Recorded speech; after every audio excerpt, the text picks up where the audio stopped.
Nous nous retrouvons pour la suite de ce cours sur la morphologie dentaire évolutive et comparée. Et dans ce deuxième cours, ce sera la deuxième partie qui va correspondre à une description maintenant à la morphologie dentaire des vertébrés non mammaliens, c'est-à-dire tous les vertébrés sauf les mammifères. Je vous rappelle environ 25 000 poissons, 25 000 tétrapodes, donc 50 000 vertébrés, et 4500 mammifères, c'est-à-dire uniquement 10%. Donc là, on va voir effectivement 90% de ces vertébrés, et avec les taxons des poissons, amphibiens, reptiles et oiseaux. Je vous rappelle que dans un autre cours, nous avons étudié la biodiversité de manière détaillée, et que ce sont là des rappels, même si nous le faisons de façon systématique. Donc cet embranchement des vertébrés, environ 50 000 espèces actuelles, qui a l'intérêt d'être un taxon monophylétique, comme on l'a répété de nombreuses fois, c'est-à-dire avec un ancêtre commun, et nous sommes là environ il y a 500 millions d'années. Et à partir de cet ancêtre commun, il y a eu une diversification, une spéciation, une évolution qui a mené à 5 taxons principaux, poissons, amphibiens, reptiles, oiseaux et mammifères. Et donc dans le présent cours, nous allons étudier poissons, amphibiens, reptiles, oiseaux, c'est-à-dire environ 45 000 espèces, 90% des vertébrés. Bien entendu, puisqu'il y a un ancêtre commun, comme nous l'avons dit, il va y avoir des dispositions communes primitives, et à partir de là, une diversification progressive qui finalement va rester très limitée, comme on l'avait déjà évoqué avec les notions générales, puisque l'essentiel des modifications concernera les mammifères. Donc d'une disposition primitive, chez cet ancêtre, nous allons avoir des diversifications non seulement d'un point de vue de la diversité phylogénétique, mais aussi, comme nous l'avions évoqué, de la fonction, c'est la notion de convergence. Donc, suivant les régimes alimentaires, des groupes qui sont éloignés phylogénétiquement peuvent avoir une morphologie similaire pour répondre à des contraintes alimentaires et masticatoires similaires. Donc tout d'abord la morphologie dentaire des poissons. Poissons entre guillemets, car en effet c'est un taxon polyphylétique. C'est très commode effectivement de dire les poissons. Longtemps on a parlé de la classe des poissons, mais les travaux récents, notamment issus de la phylogénétique cladistique, ont montré qu'il y avait plusieurs ancêtres qui par convergence donnaient cet aspect de poisson et qu'il fallait donc les distinguer pour pouvoir débrouiller les choses d'un point de vue évolutif et avec un sens biologique. Donc, ces poissons, en fait, groupe polyphylétique, apparus il y a environ 500 millions d'années, et ce qui les caractérise, bien entendu, en plus de leur forme par convergence, c'est qu'ils vivent en milieu aquatique, avec tout ce que cela peut représenter en régime, en pesanteur, en respiration par les branchies.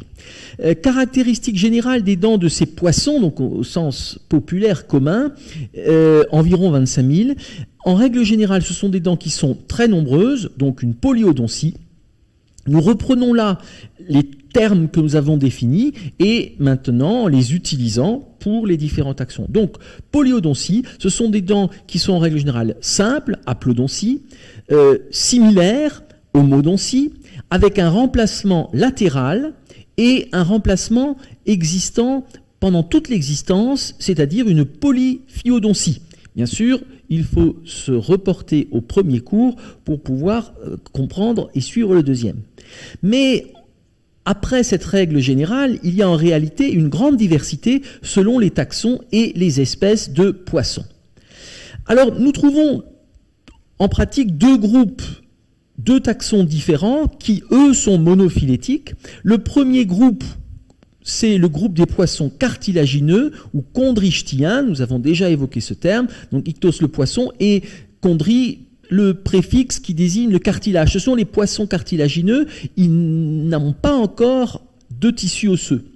Et nous sommes là dans un groupe qui, aujourd'hui, en espèce actuelle, est limité. Ce sont environ 950 espèces, on peut dire à peu près 1000 espèces, sachant que à une époque, il n'y avait que ce type de vertébrés. Ils sont bien sûr en milieu aquatique. Et ces poissons cartilagineux vont être caractérisés par de l'ivoire, on parle aussi de vasodentine comme tissu dentaire, et ces dents ont une structure identique aux écailles de type placoïde, comme nous l'avions évoqué dans les théories de l'origine des dents, des premières dents des vertébrés. Mais il va exister des spécificités selon les taxons et les espèces, et il faut distinguer les requins, on parle aussi de sélaciens, et le groupe ou taxon des raies. Chez les requins ou sélaciens, qui sont donc une grande majorité de ces chondrichtiens, nous, environ 700 espèces, nous allons trouver des dents qui sont coupantes, lacératrices et lancéolées simples. C'est effectivement cet aspect que l'on connaît du requin qui est carnassier et carnivore et dangereux. Voici ces dents donc lancéolées simples, avec des morphologies malgré tout qui peuvent être plus ou moins spécifiques. Donc l'axe peut être plus ou moins rectiligne, plus ou moins recourbé. Vous voyez ici un bord qui est un bord occlusal tranchant et crénelé. Et vous voyez qu'il y a ici une absence quasiment de racines sur cette dent. Ces dents sont très nombreuses puisque un requin peut avoir des centaines de dentitions. Elles sont aussi très nombreuses sur une même famille génération dentaire, et il y a de nombreux fossiles, ce qui fait qu'on trouve énormément de dents de requins, notamment très bien documentées en paléontologie, ce qui est très intéressant d'un point de vue évolutif, avec des dents qui ont atteint des tailles absolument gigantesques, parce que les individus l'étaient également.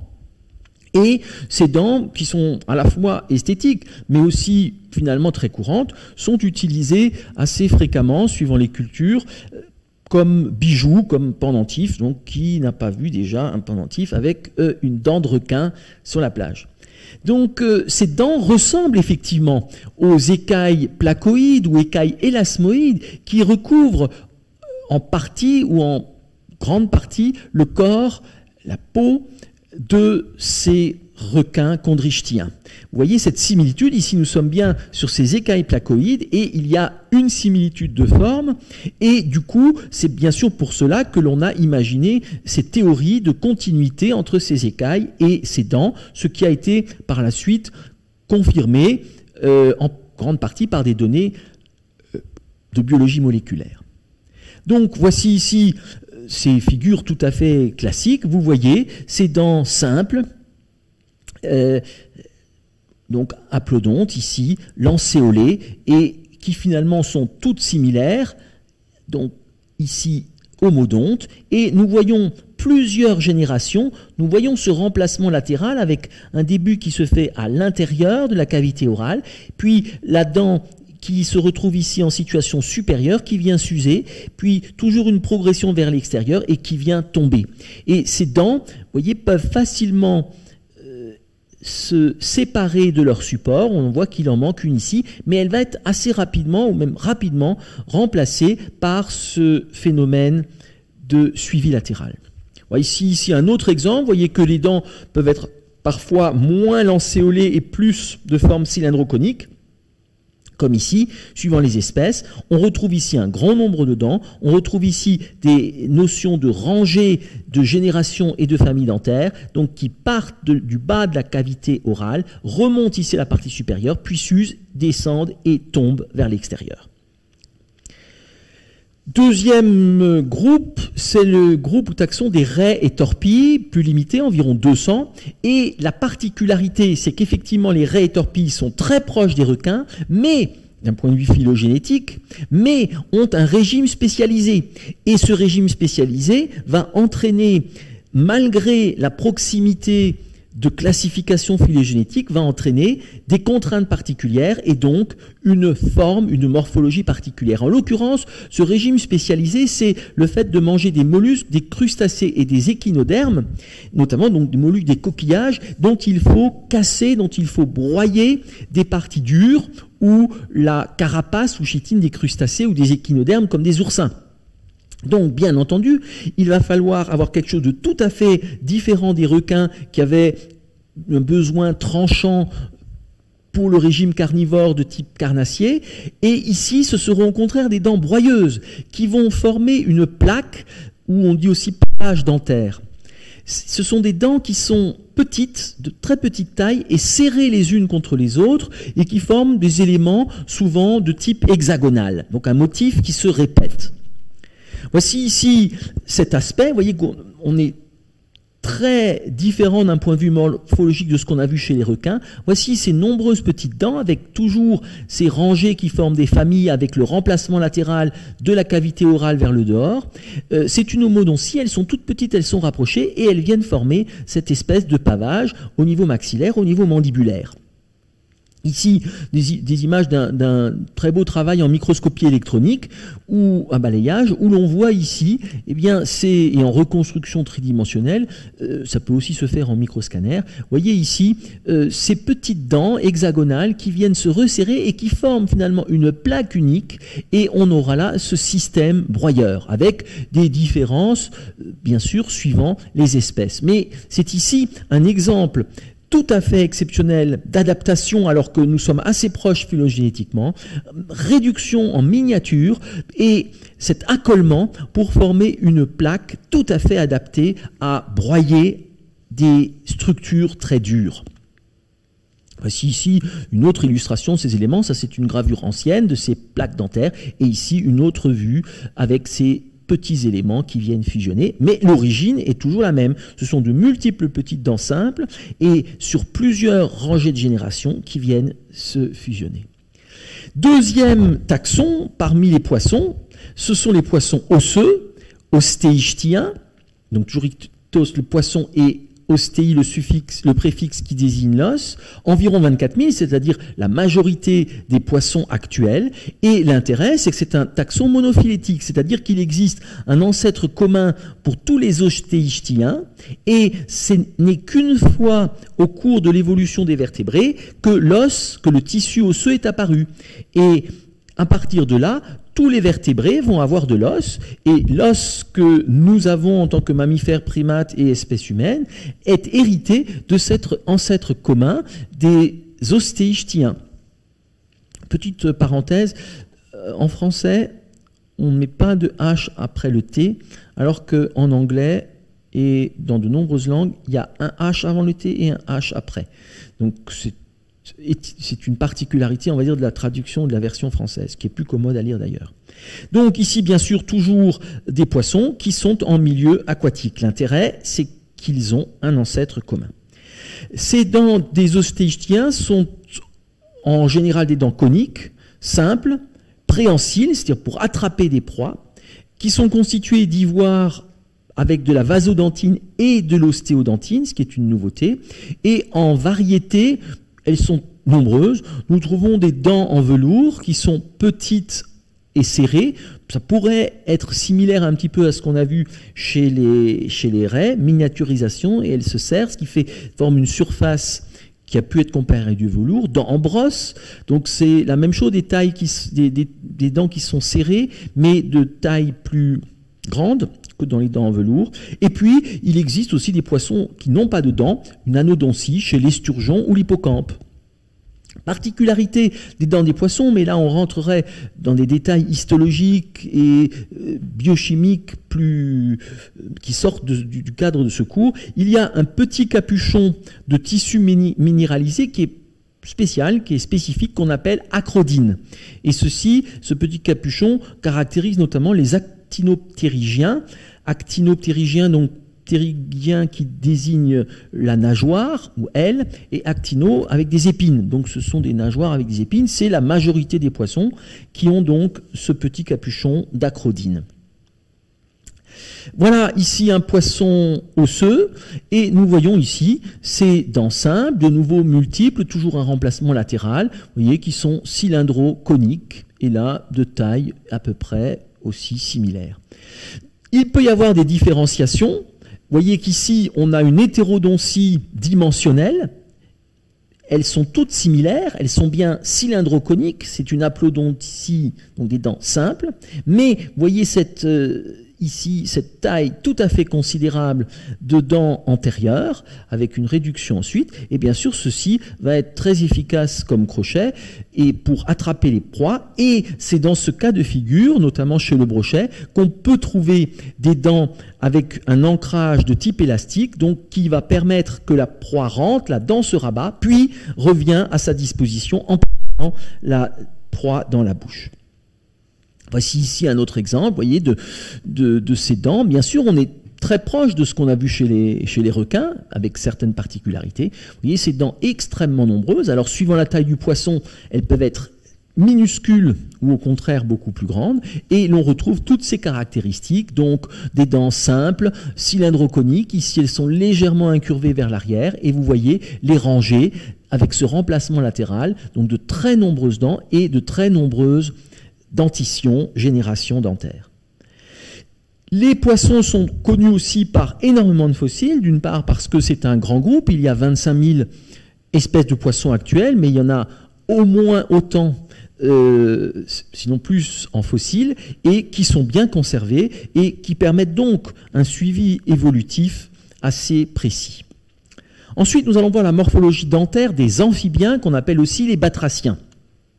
Nous sommes là, maintenant, dans quelque chose qui est différent d'un point de vue évolutif, puisque nous sommes maintenant dans les tétrapodes. Les poissons sont, comme on l'a vu dans d'autres cours, sortis des eaux. C'est la conquête terrestre, certains ont même parlé d'invasion terrestre, et les nageoires se transforment donc en membres.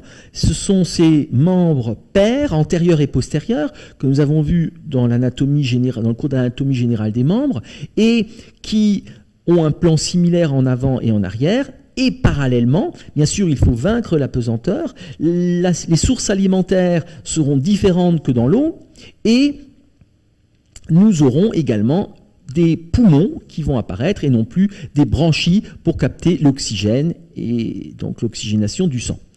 Les tétrapodes ont un ancêtre commun, nous l'avons déjà dit, nous sommes environ vers 380 millions d'années, et dans ces tétrapodes, nous aurons les amphibiens que nous allons voir maintenant, les reptiles, les oiseaux et les mammifères que nous verrons dans le cours suivant. Donc nous sommes là dans l'étude dans des amphibiens ou tiens, c'est un synonyme, on peut employer les deux, c'est environ 4000 espèces actuelles. Ce sont des chiffres vraiment arrondis.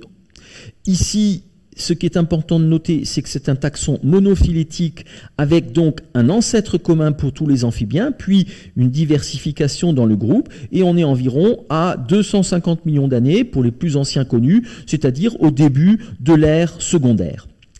Caractéristique générale des dents des amphibiens, c'est un système qui est régressif, comparé d'une part aux ancêtres connus par des fossiles des amphibiens, et d'autre part régressif aussi par rapport aux autres vertébrés plus anciens que constituent les poissons.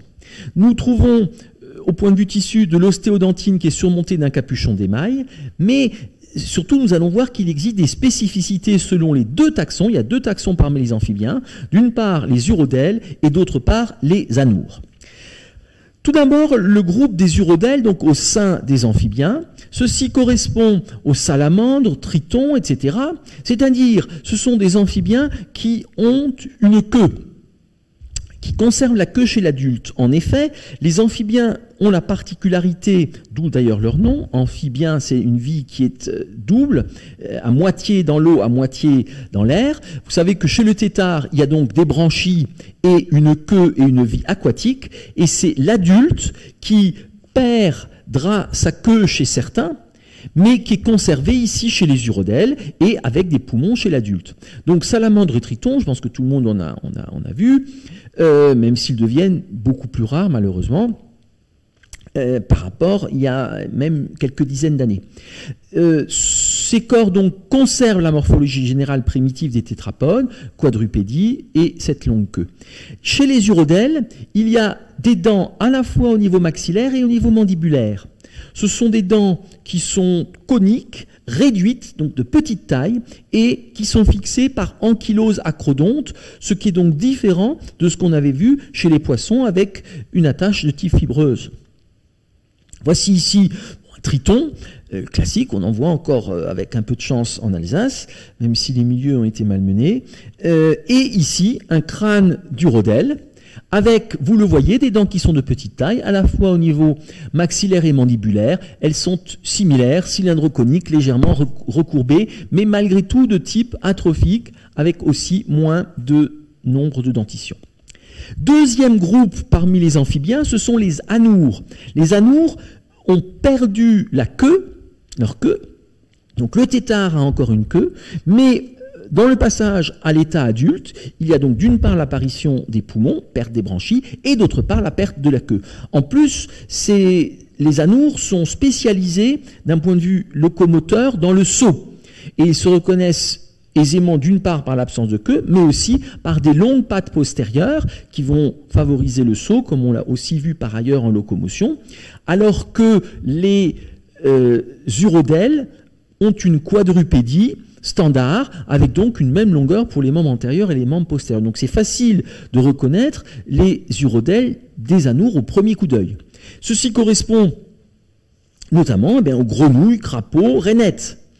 Et dans ce groupe, il y a également une réduction, comme nous l'avons vu pour les urodèles, mais qui est encore plus importante, avec une disparition des dents mandibulaires, alors qu'il y avait des dents maxillaires et mandibulaires chez les urodèles, et il y a même chez le crapaud une anodontie. Donc, il ne faut pas avoir peur de se faire mordre par un crapaud. Ça peut pincer, ça peut effrayer, mais ça ne peut pas faire de mal comme un poisson, par exemple. Voici ici ces anours, et vous voyez que là, suivant les cas, chez les crapauds, il y a une perte complète de dents, ce qui donne un aspect très particulier, bien sûr, à la bouche, que l'on peut trouver plus sympathique que chez des requins, où certains, effectivement, ont une relative appréhension des crapauds ou des grenouilles. Voici ici, donc, ces éléments très caractéristiques. Ils vont compenser le fait de ne pas avoir de dents pour attraper les proies par une langue qui est protractile et qui permet d'attraper des proies à longue distance. Et vous voyez ici sur un squelette d'anour, en l'occurrence ici ce serait un crapaud, qu'il n'y a aucune dent, ce qui donne donc un aspect lisse au rebord maxillaire et mandibulaire, et qui ressemblerait finalement un petit peu aussi à l'aspect d'un crâne de personnes âgées et dentées, où on a une disparition des dents. Voici ici un crâne appartenant au taxon des anours, et vous voyez cet aspect très particulier du crâne, d'une part parce qu'il y a de grandes fenêtres au niveau du crâne qui correspond notamment à la fosse temporale, on trouve ensuite bien sûr la fosse orbitaire, et nous voyons ici, sur cet exemple, des toutes petites dents ici qui apparaissent, mais qui sont effectivement très réduites et atrophiques. Morphologie dentaire des reptiles, là aussi reptiles entre guillemets, puisque longtemps on a classé dans ce groupe des choses qui étaient un petit peu similaires et qui avaient des écailles. Contrairement aux amphibiens. Donc ce sont des tétrapodes qui ont des écailles, et qui pratiquent une locomotion particulière proche du sol, qui est la reptation. Ils rampent, ou en tout cas ils ne se déplacent pas du tout comme des carnivores qui courent comme le lion ou d'autres félidés, ou des ruminants. C'est donc une reptation qui les caractérise, et les écailles. Et c'est un groupe qui est apparu secondairement, donc issu toujours du même ancêtre des tétrapodes, et qui se développe à partir de 320 millions d'années à peu près. À partir de cet ancêtre ici, les amphibiens se sont isolés de leur côté. Il y a environ 7000 espèces de reptiles, entre guillemets, au sens large. C'est donc un taxon polyphylétique, nous le reverrons. Quelles sont les caractéristiques générales des dents des reptiles? Il y a une régression par rapport aux poissons, il y a moins de dentition. Les dents sont nombreuses, polyodonties, elles sont semblables, homodonties. Elles sont simples, aplodontes, coniques ou cylindroconiques, essentiellement donc préhensiles ou rétensiles. On attrape la proie et on la retient. Elles sont remplacées de manière illimitée, donc c'est une polyphyodontie, et le remplacement est latéral chez les ophidiens, serpents, ou les lézards, lacertiliens, et vertical par exception, c'est une toute petite exception, chez les crocodiliens.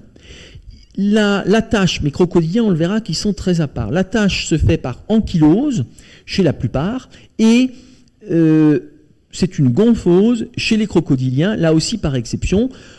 Les crocodiliens, c'est environ 23 espèces actuelles sur les 7000 de ces reptiles au sens large. La taxonomie actuelle des reptiles issu donc des données de la cladistique phylogénétique, c'est-à-dire prenant en compte l'ensemble des facteurs évolutifs, sont au nombre de quatre taxons.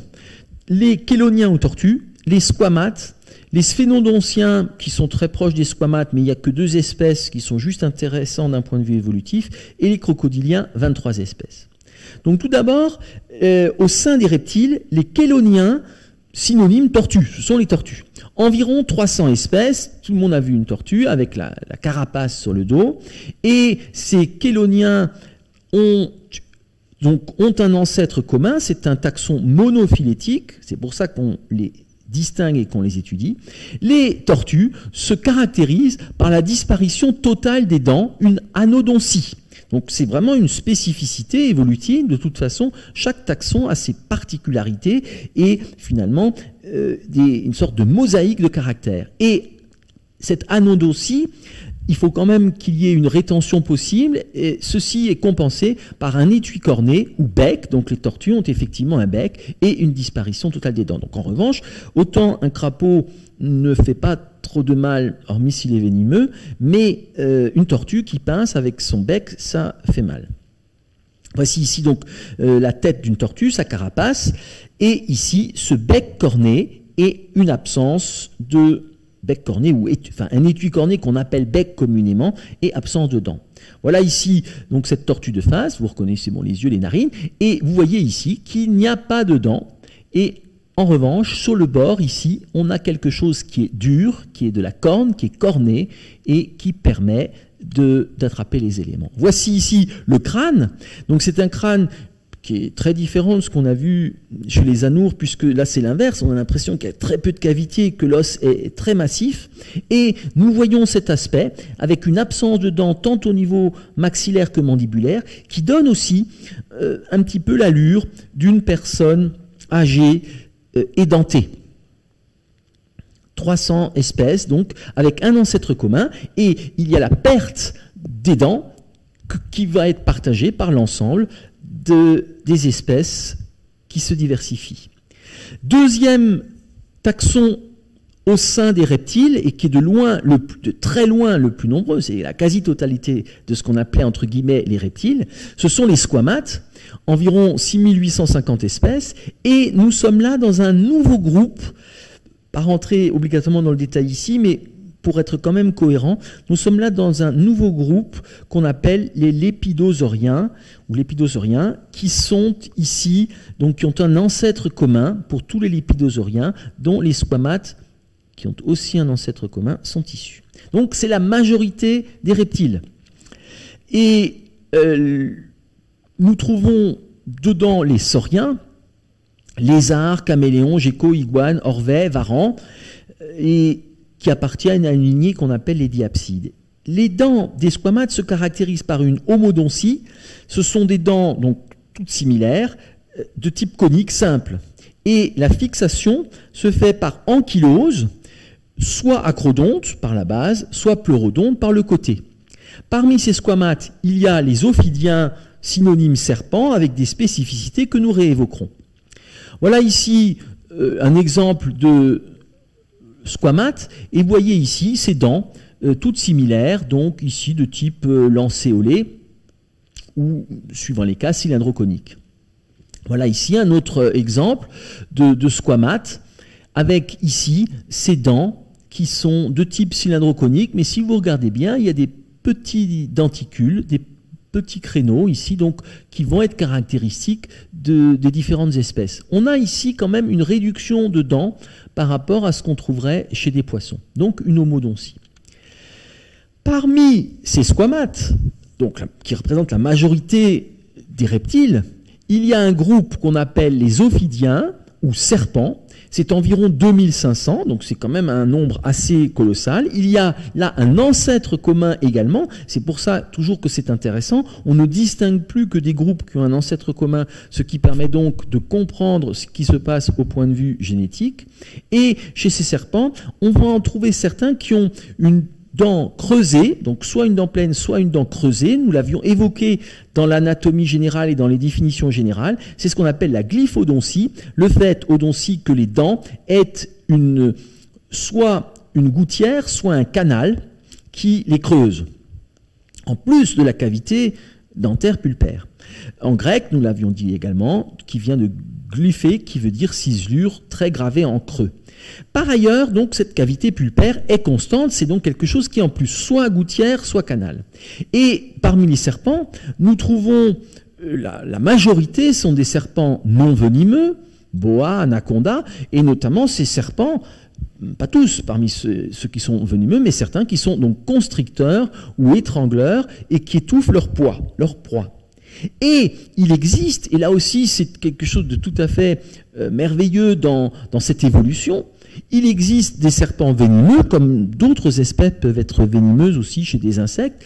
Donc l'apparition du venin qui peut avoir une toxicité plus ou moins importante suivant sa composition chimique, et ce sont environ 260 espèces sur 2500.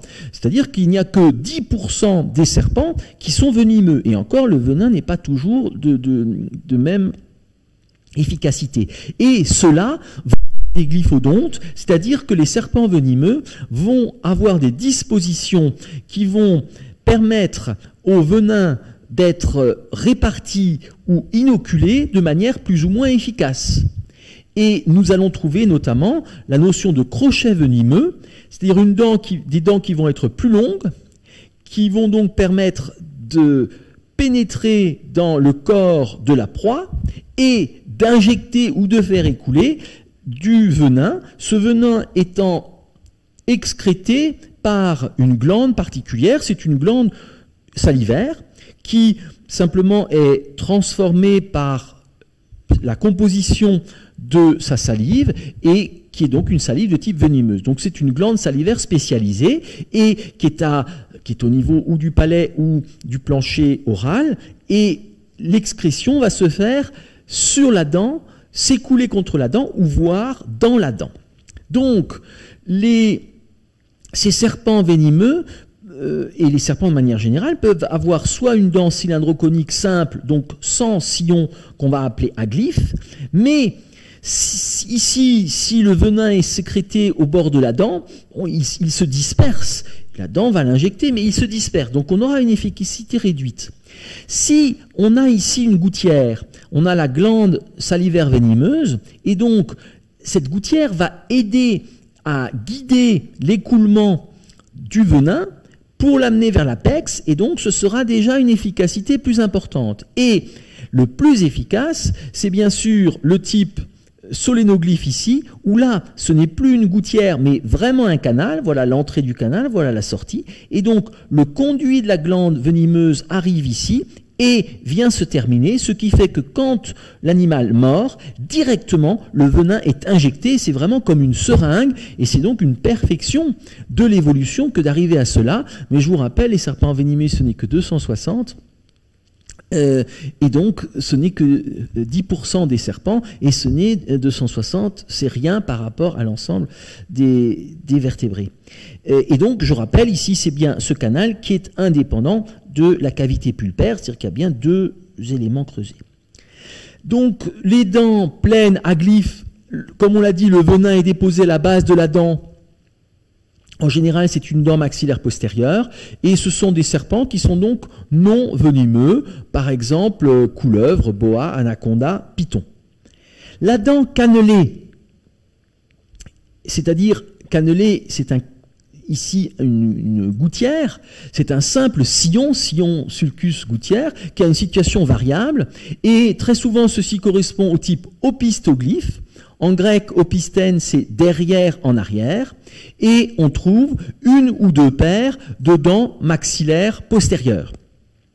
Là aussi, on reste dans quelque chose qui est peu dangereux, relativement peu dangereux, dans la mesure où il ne s'agit que d'une gouttière et il y a une certaine dilution. On trouve cela, par exemple, dans la couleuvre de Montpellier. Et nous trouvons l'aspect le plus évolué et le plus parfait, qui est la dent canaliculée. Ce sont là les crochets venimeux, avec deux types. Le type protéroglyphe, protéros en avant le premier, c'est une paire de crochets qui correspond à une dent maxillaire antérieure, comme le cobra, ou le type solénoglyphe, en grec solène et tui, qui correspond à des opistoglyphes très évolués. Ce sont des dents maxillaires postérieures qui au repos sont repliées en arrière et qui se redressent en action. Et c'est ce qu'on trouve par exemple chez les vipères ou les crotales, dont les serpents, les fameux serpents à sonnette. Voici donc ce qui se passe. Ici, on est dans un type aglyphe. Donc, c'est un serpent qui a des dents cylindro-coniques. Elles peuvent être... Il peut y avoir une hétérodontie dimensionnelle avec des dents antérieures qui sont très grandes, qui forment des crochets. Mais il n'y a pas de conduction favorisée d'un éventuel venin. Donc, ici, type aglyphe. Ici, un autre exemple de type aglyphe. Donc, vous voyez que c'est de très petite taille. On est ici sur 5 mm. Donc, ce sont des dents qui sont minuscules, qu'il faut étudier soit au microscope électronique à balayage, soit au microscanner avec des reconstructions tridimensionnelles comme ici. Et bien sûr, les nouvelles technologies d'imagerie permettent d'encore mieux étudier cela, y compris sur des fossiles. Donc vous voyez ici qu'on a des dents à peu près toutes similaires, qui sont cylindro-coniques, recourbées en crochet vers l'arrière, et avec une relative homodontie. Et voici le type opistoglyphe. Nous voyons ces dents maxillaires postérieures. Au niveau mandibulaire, il y a une homodontie. C'est dans maxillaire postérieur, donc une spécialisation ici. Et nous aurons sur ces dents un sillon, une gouttière qui permettra l'écoulement du venin depuis la glande venimeuse. Voici ici un serpent avec des crochets venimeux ici antérieurs, maxillaires toujours. Donc vous voyez ici ce corps. Donc un serpent, c'est un motif qui se répète. On peut aller jusqu'à 300-400 vertèbres troncales avec des côtes. Et ici donc le crâne, vous voyez ces crochets ici venimeux antérieurs cette fois-ci. Voilà donc cet aspect caractéristique où nous avons bien sûr en plus de la dent nous avons quelque chose qui est recouvert ici de muqueuse, donc qui correspondra à la gencive, donc toute la dent n'apparaît pas. Et c'est bien ici une dent extrêmement longue, et là nous avons une dent canaliculée avec donc ici le venin qui arrive directement à l'apex par le canal. Ici c'est une goutte, c'est pas du venin qui apparaît, c'est une goutte qui vient du haut. Donc là on peut effectivement faire cracher le venin au serpent pour d'ailleurs le récupérer. Voici ici ce que cela donne sur un crâne.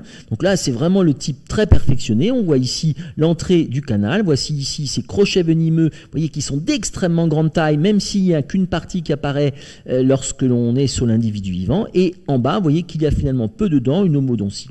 Donc là, quelque chose d'extrêmement spécialisé, de tout à fait remarquable sur le plan évolutif. Les sphénodontiens, ils sont intéressants parce que c'est un groupe qui est différent, et qui appartient aux lipidosauriens, qui est très proche des squamates, mais malgré tout avec des particularités, et c'est une forme de fossile vivant dans la mesure où il n'y a plus que 2 espèces actuelles, donc c'est pour cela qu'ils sont différenciés et assez étudiés. On trouve une homodontie, et il n'y a que 2 espèces actuelles, c'est ce qu'on appelle les rhynchocéphales ou sphénodons, qui sont très étudiés en biologie évolutive, puisque c'est un groupe séparé, minime, mais qui est le témoin d'une évolution. Voici ici un sphénodon, donc avec cet aspect un petit peu de lézard avec des crêtes, et donc on l'a dit, une homodontie.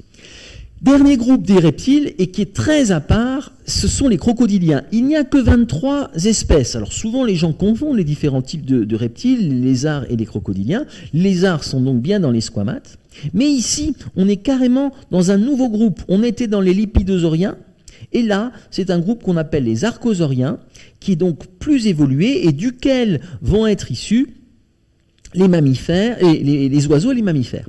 Donc c'est pour ça qu'ils sont particulièrement intéressants. Donc c'est un nouveau groupe, on a vu les lépidosauriens, squamates, sphénodontiens, et maintenant les archosauriens. Et de ces archosauriens vont s'isoler les crocodiliens. Il n'y a que 23 espèces actuelles, c'est donc un modèle tout à fait intéressant aussi, et qui est très différent des autres, et rien que pour ces 23 crocodiliens, ça vaut la peine de ne pas parler de reptiles au sens large, car finalement ça ne veut rien dire. Les crocodiliens sont plus proches des oiseaux qu'ils ne sont des autres reptiles. Il y a 3 familles actuelles, familles des alligators et caïmans, famille des gaviales et famille des crocodiles vrais. Ce sont des dents qui sont coniques et qui vont être unies, ancrées par une gomphose, c'est-à-dire alvéole dentaire, ce qui est très différent des autres reptiles et qui ressemble à ce qu'on a chez les mammifères. Ce sont des dispositions qui vont être très proches aussi de celles que l'on trouve dans toute la lignée fossile des dinosauriens. Alors, on ne rentrera pas ici dans le détail des dinosauriens, c'est très spécialisé, même si c'est très intéressant. Et nous trouvons ici une hétérodontie dimensionnelle chez le crocodile vrai. Voici ici, pour rappeler donc cette proximité avec les dinosauriens, où nous avons donc ici une téchodontie, donc avec des dents qui sont enchâssées et une gomphose, et des tailles qui peuvent être absolument colossales, puisque vous savez que ces dinosauriens sont parmi les plus grands vertébrés qui ont jamais existé. Donc chez les crocodiliens, nous trouvons des dents coniques. Donc voici l'exemple vraiment de base que nous avions vu en aplodontie. Mais il va y avoir donc des différences suivant les groupes. Chez les gaviales, vous voyez ces dents coniques relativement espacées, donc avec des diastèmes importants. Et ici, sur l'individu vivant, les gaviales, donc c'est pas un gavial des gaviaux comme un cheval des chevaux, c'est bien un gavial des gaviales. Et il se caractérise par un museau extrêmement fin et long, contrairement aux autres crocodiliens où le museau est beaucoup plus large. Donc c'est très caractéristique. Et vous voyez ici sur le crâne, bien cette homodontie très élémentaire. Chez les crocodiles vrais, en revanche, et là aussi c'est caractéristique, eh bien il y a une hétérodontie dimensionnelle que vous voyez tout de suite ici. Ce sont bien des dents aplodontes, simples, elles sont bien toutes pareilles en forme, mais certaines sont plus grandes que d'autres de façon tout à fait évidente. C'est donc une hétérodontie dimensionnelle avec une téchodontie. C'est donc quelque chose là aussi de très particulier, de très spécifique qu'on reconnaît tout de suite. Voilà, ici sur un individu, un petit peu plus en gros plan, vous voyez ici qu'il y a un mode d'occlusion cunéiforme avec donc des diastèmes. Vous voyez que la dent du haut maxillaire vient s'encastrer entre deux dents du bas mandibulaire ou réciproquement, et on trouve après ces aspects, on trouve également ces différences de taille. Les formes sont identiques. C'est une hétérodontie dimensionnelle que l'on retrouve ici sur ce crâne de crocodile avec donc des dents similaires, cylindroconiques et les diastèmes, mais des tailles différentes. Donc vous voyez, ces reptiles qui sont appelés communément et regroupés dans un même taxon sont en fait très divers. Il faut retenir que les chéloniens, c'est un petit groupe, les tortues, ont les dents, c'est une anodontie qu'on va retrouver d'ailleurs chez les oiseaux, mais de façon indépendante. Donc les dents ont été perdues plusieurs fois dans l'évolution. Ensuite, l'essentiel des reptiles, ce sont les squamates, tout ce qui est saurien, lacertilien, lézard, et la particularité des serpents, et le petit groupe des sphénodociens, mais surtout que les crocodiliens, dans le groupe des archosauriens, sont très très particuliers, avec cette téchodontie notamment. Dernier point, et ce sera facile, la morphologie dentaire des oiseaux. Donc l'intérêt là aussi, c'est que ce sont donc des tétrapodes volants, vol battu, qu'il y a un ancêtre commun, environ 9500 espèces actuelles identifiées, et ces oiseaux sont assez bien connus quand même dans leur origine paléontologique. Les premiers remontent à peu près à 145 millions d'années, ce qui nous montre à peu près ce que le temps représente sur le plan évolutif.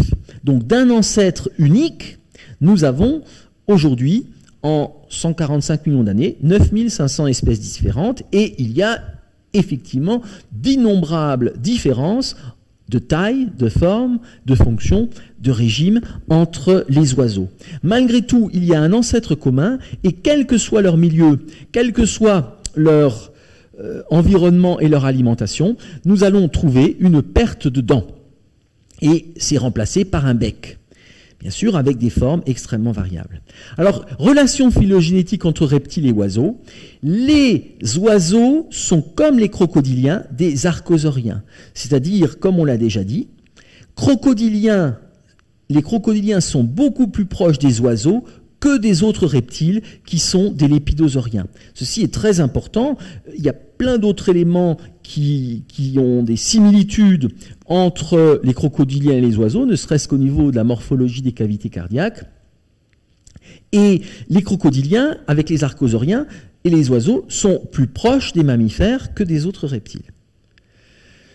Eh bien, chez les oiseaux, donc, disparition totale des dents, comme vous le savez, l'expression on dit quand les poules auront des dents, c'est-à-dire on pense jamais, c'est une anodontie, et le remplacement fonctionnel est fait par un bec corné, comme on l'a déjà vu, notamment chez les tortues.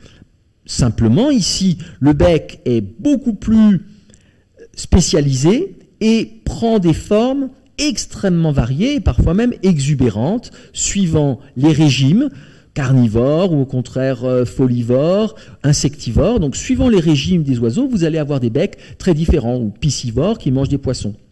Donc il y a aussi, et on l'avait évoqué au début dans les dents, il n'y a pas seulement le régime alimentaire, il y a aussi l'aspect de communication sociale, éventuellement mâle-femelle, mais aussi entre les groupes, et des aspects qui peuvent paraître plus ou moins attirants ou impressionnant suivant les espèces. Alors, comme on a bien sûr une documentation paléontologique importante, on peut identifier des dents sur les ancêtres des oiseaux actuels, sur des oiseaux fossiles. C'est-à-dire, ici on est, je vous rappelle, les débuts des oiseaux, c'est à peu près 145 millions d'années, donc dans les premières dizaines de millions d'années, nous avons encore des dents. Donc c'est bien toujours la même règle, l'ancêtre à la disposition primitive, ce sont des dents, mais il y a une perte une fois dans l'histoire des oiseaux, et c'est un héritage que partagent tous les oiseaux. Voici donc ces becs, bien sûr, vous connaissez toutes ces morphologies extrêmement variées.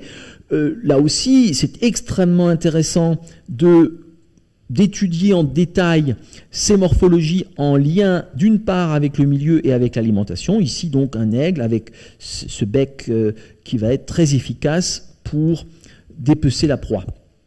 Voici ici un crâne d'oiseau où l'on voit une anodontie, donc absence de dents, maxillaire, mandibule, et on a étudié par ailleurs l'évolution ici de l'articulation temporomandibulaire. C'est donc ici une mandibule avec plusieurs pièces, comme nous l'avons vu. Et donc on retrouve un petit peu l'aspect qu'on a vu déjà chez d'autres espèces anodontes, pas de dents. En revanche, une prolongation ici de la face qui vient porter le bec corné. Voici ici donc ce bec corné, cette absence de dents, et bec qui va donc être très variable suivant les espèces pour aller jusqu'à des formes tout à fait spectaculaires et exubérantes. Et l'on comprend bien ici qu'il n'y a pas qu'un rôle alimentaire dans le fait d'avoir cette taille, cette forme et ces couleurs tout à fait chatoyantes.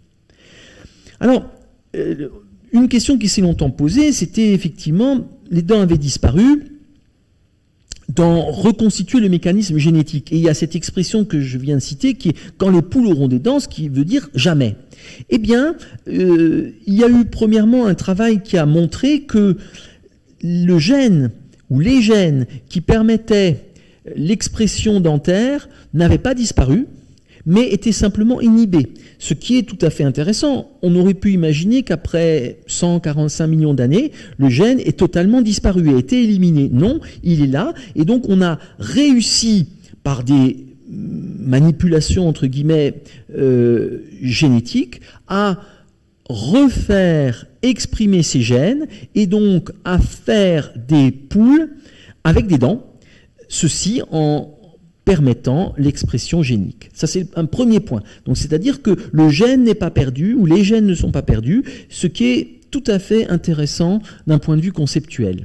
Et deuxième élément, un travail qui a paru en 2014 dans la célèbre revue scientifique internationale Science, qui a porté sur le séquençage de nombreux génomes d'oiseaux, donc aviaire qui signifie oiseau, aves les oiseaux en latin, et par ce séquençage, on compare les différentes séquences et l'on peut reconstituer le temps qu'il y a entre l'apparition de mutations, considérant un taux standard, le principe de l'horloge moléculaire, et petit à petit, en regardant les différences entre les oiseaux, on peut dater quel est l'ancêtre commun par le nombre de mutations accumulées. Et le calcul par l'horloge moléculaire qui a été fait sur les différences de génome entre les oiseaux montre que l'ancêtre commun avec la disparition des dents correspondrait, et on est là uniquement sur un séquençage, encore une fois, correspondrait à moins 116 millions d'années. Et ceci, qui est un travail donc purement génétique de description des différences de séquences, eh bien correspond quasi parfaitement à ce que l'on sait en paléontologie.